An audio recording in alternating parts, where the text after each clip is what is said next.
You won't believe what happened to me that night. I was just finishing up the dishes, my hands still wet from rinsing out the last coffee mug, when Carl, my only son, said something that stopped me cold. We've always been close, but that night was different. Unexpected, emotional, and it changed the way I saw him. And myself. But wait, before I tell you what he said, I want to know. From which city are you watching us tonight? Let me know in the comments below. It always warms my heart to hear where this little community of ours is tuning in from. Okay, here's how it all started. It was a quiet Tuesday evening in early October, the kind of night where the wind hums gently against the windows and the house feels like it's exhaling after a long day. I had just finished a modest dinner, roasted chicken thighs, green beans, and mashed potatoes, nothing fancy. Carl had come over after work, looking more tired than usual. He's 28 now, taller than I ever imagined he'd grow.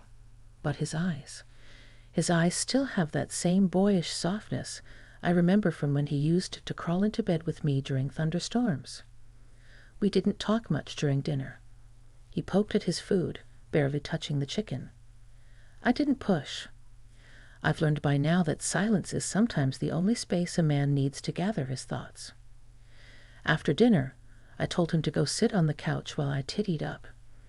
The living room was bathed in the soft amber glow from the lamp near the fireplace. He sat hunched forward, elbows on knees, staring at the old photos on the wall. I could tell something was bubbling inside him. I dried my hands and walked over, the hardwood cool beneath my bare feet. I sat beside him, close enough that our shoulders brushed. He didn't flinch. That's when I knew it was serious. "You all right?" I asked gently, tucking a loose strand of hair behind my ear. He didn't answer right away. Instead, he looked at me, really looked at me, in a way I hadn't seen since he was little. His expression was half ache, half something else I couldn't quite name. "Mom," he finally said, his voice low and careful. "Can I ask you something personal?" My heart skipped. Of course, I replied, though I could already feel my chest tightening. He turned his body slightly, facing me more directly. His hands were clenched together, his knuckles pale. "I've been thinking about you a lot lately," he said. "About how much you gave up for me, for everything." I blinked. I wasn't expecting that. "You were always there," he continued. "School plays, sleepless nights, driving me across town for soccer, even when your back was killing you. You never dated again after Dad left. You just poured everything into me. And now I'm here, grown up, and I wonder if you ever resented that." I didn't know what to say at first. No one had ever asked me that. Not even myself, really. I had just done what mothers do. He went on. "I look at you now, alone in this house, still beautiful, still strong, and I wonder if I took too much from you. If I ever left you with enough of your own life." Tears stung my eyes. I wasn't ready for that kind of honesty. Not from my son. Not tonight. "Carl," I said softly, my voice trembling, "you were never a burden. You were my reason." He shook his head. "I know you say that, and maybe you believe it. But I also know sometimes people don't realize what they've given away until it's gone." There was a long pause between us. The ticking clock above the mantel filled the silence. Then he said it. "I guess what I'm really asking is, are you happy, Mom? Truly? Or are you just pretending for me?" My breath caught in my throat. I felt as if the air had been knocked out of me. All those years, birthdays, scraped knees, lost jobs, late-night talks, and he had finally asked the one question I'd never dared to ask myself. Was I happy? I looked at him, this man who had once fit in my arms like a bundle of blankets, and I saw in his eyes not just concern, but love. A deep, aching love that no one else had ever shown me quite like this. I reached out, placing my hand over his. His grip tightened around mine like he'd been waiting for that touch for years. "I don't know if I'm happy," I said, "but I do know that you've never stopped making me proud." We sat there, holding hands, not saying anything more for a long time. The firelight flickered across the walls, casting soft golden shadows. I could feel something shifting between us, not in a strange way, but in a deeply human one. A quiet recognition of everything that had passed between mother and son, and everything that still remained unspoken. That night, something cracked open between us. Not broken, just open. And what came next? Well, I never could have seen it coming. That night stayed with me, longer than I expected. After Carl went home, I stood in the kitchen with the lights off, just watching the faint glow of the street lamp spill across the floor. My hand still tingled from where he had held it. Not because of the touch itself, but because of what it meant. He saw me, not just as Mom, not just the woman who cooked and cleaned and showed up, but as a woman, a human being with her own past, her own dreams, her own pain. For days after, his words echoed in my head. "Are you truly happy?" And the truth was, I didn't know how to answer that. I had spent the last 20 years thinking in to-do lists and grocery items, worrying over bills, and pushing aside my own wants because there simply wasn't time for them. I hadn't thought of happiness as something for me in a very long time. The following Sunday, Carl came over again. He brought Chinese takeout this time, said he didn't want me cooking. I smiled at the gesture, but I could tell there was still more on his mind. We sat on the porch, the autumn air crisp but gentle, the trees whispering around us. I wrapped myself in my shawl, curling into the rocking chair, while Carl leaned on the railing, sipping tea. "I've been thinking," he started, keeping his eyes ahead, "about what you said last week." I nodded, waiting. "And I realized something," he continued. "You gave me everything, Mom. And I don't think I ever asked what you wanted. Not just back then, but now." I looked up at him. "Carl, I don't regret anything. You were my life's purpose." He turned, looking at me with that same gentle ache in his eyes. "But what's your purpose now?" I blinked. That question cut even deeper. I don't know," I admitted. "I haven't thought about it." There was a long silence between us. Then, carefully, Carl walked over, knelt beside my chair, and took both of my hands in his. "I want to know you," he said softly. "Not just the mother who raised me. I want to know Isabella. The woman you were before me. The woman you are now." I swallowed the lump forming in my throat. "No one's ever asked me that," I said, my voice barely audible. "Not in a long time." He smiled, just slightly. "Then let me be the first again."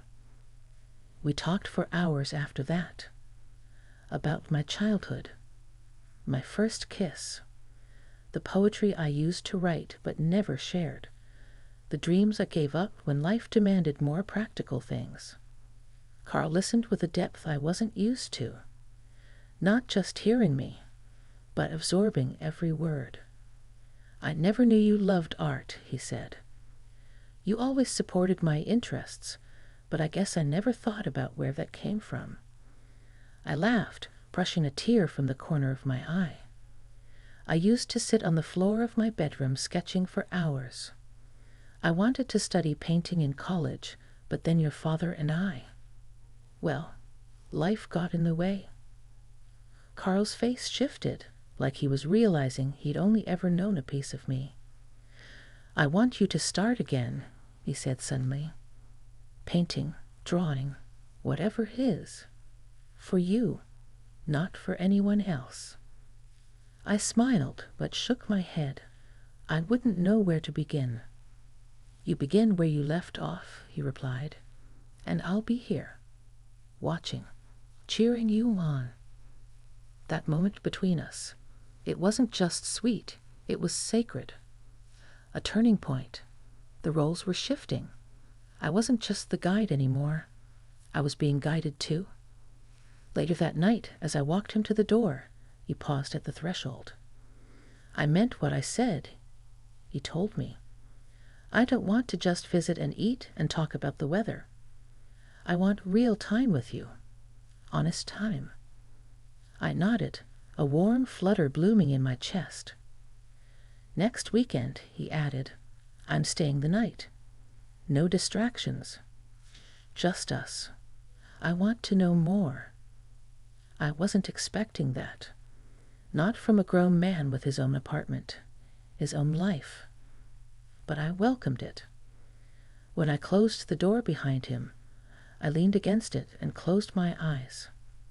Carl had opened something in me, and I wasn't ready to shut it again. The week passed slowly. Every hour seemed to stretch, pulled taut with anticipation. I hadn't felt that nervous in years, not since my first date back in high school, when I'd spent hours deciding what earrings to wear and ended up forgetting them altogether. But this wasn't a date. This was my son. And yet it felt like I was preparing for someone new. I dusted parts of the house I hadn't touched in months, rearranged throw pillows, lit candles I'd been saving.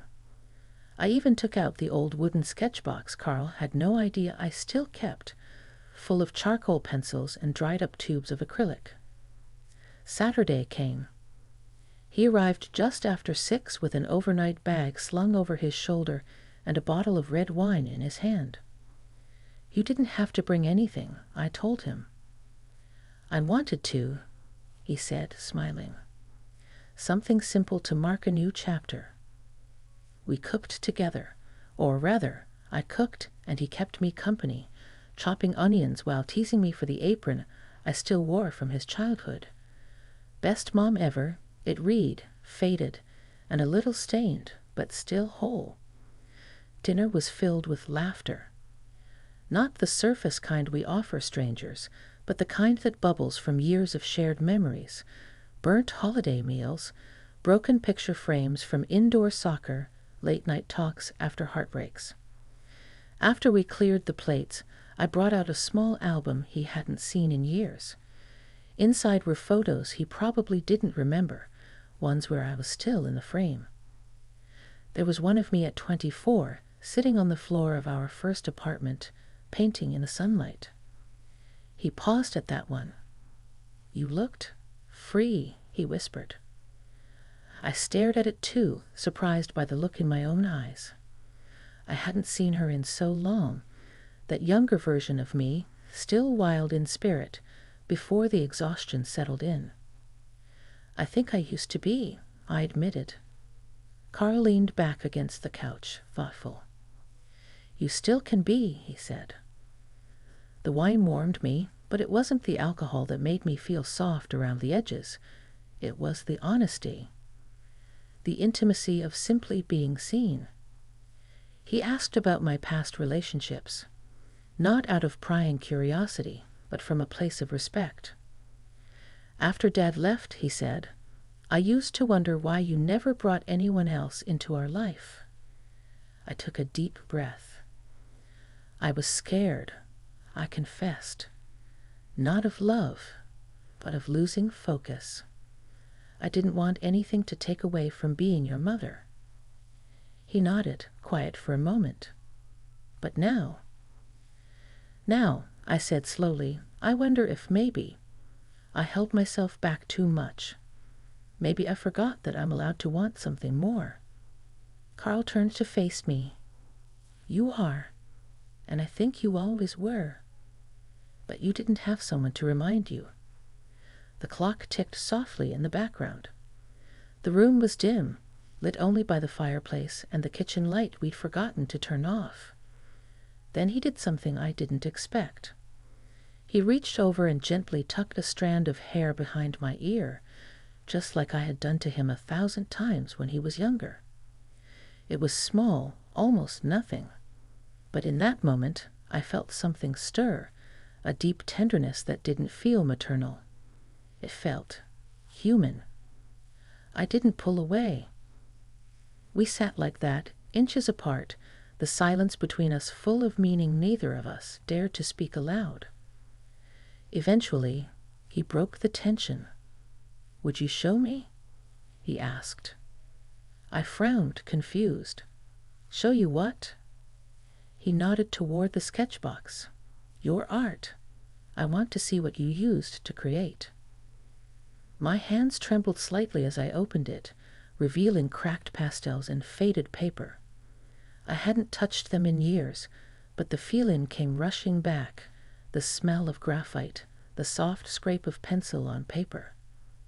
I pulled out an old sketch of a woman's face, unfinished, delicate lines hinting at sorrow. Carl studied it carefully.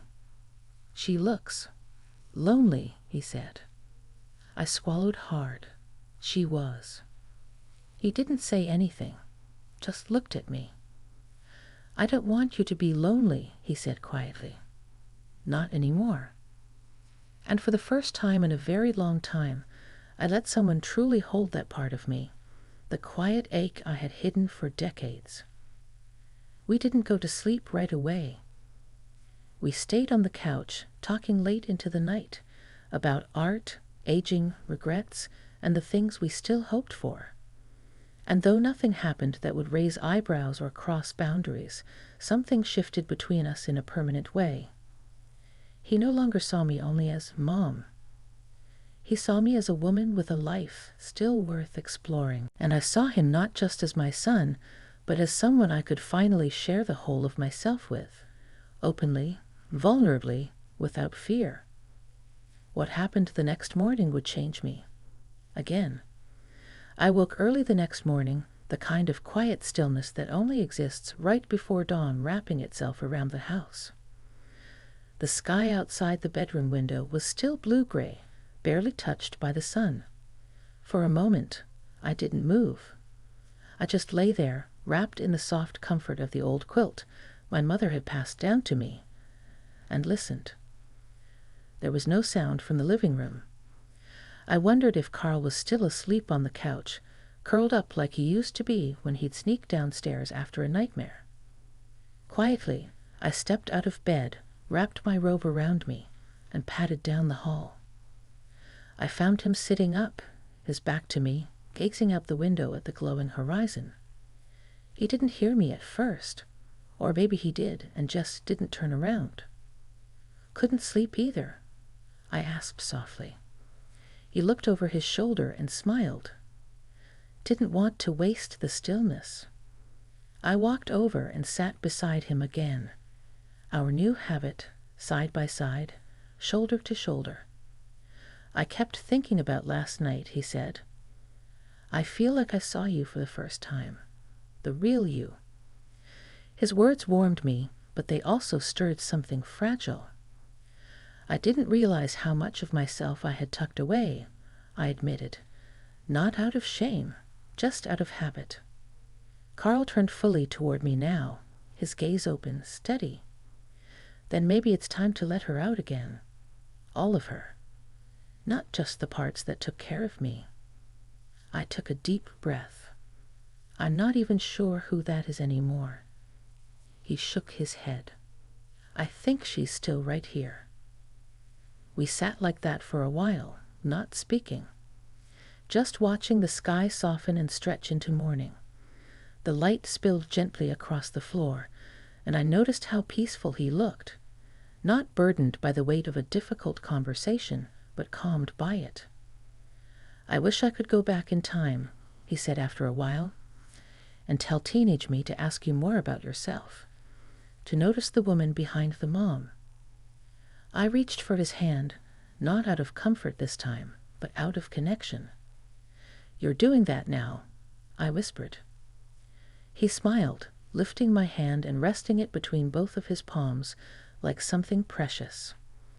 It was in that quiet moment, just breath, warmth, and light, that I felt something shift again, a deeper understanding, an even more delicate closeness.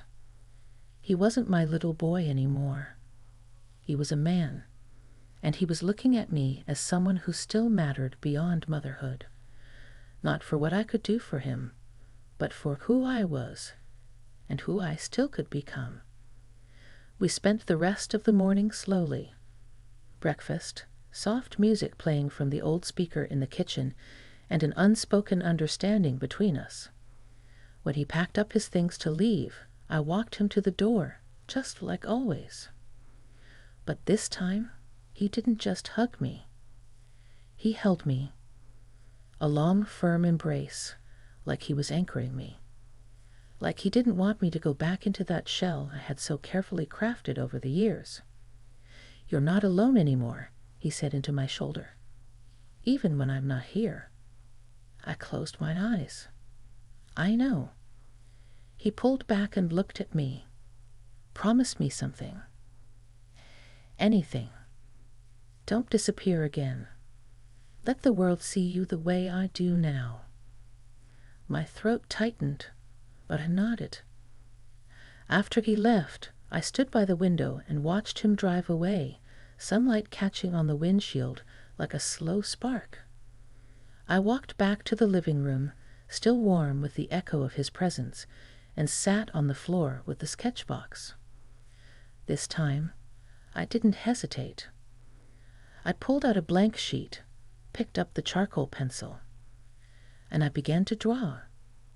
Not the lonely woman I had once been, but the woman I was now, awake, seen, loved, and ready to rediscover herself, not for anyone else, but finally for her.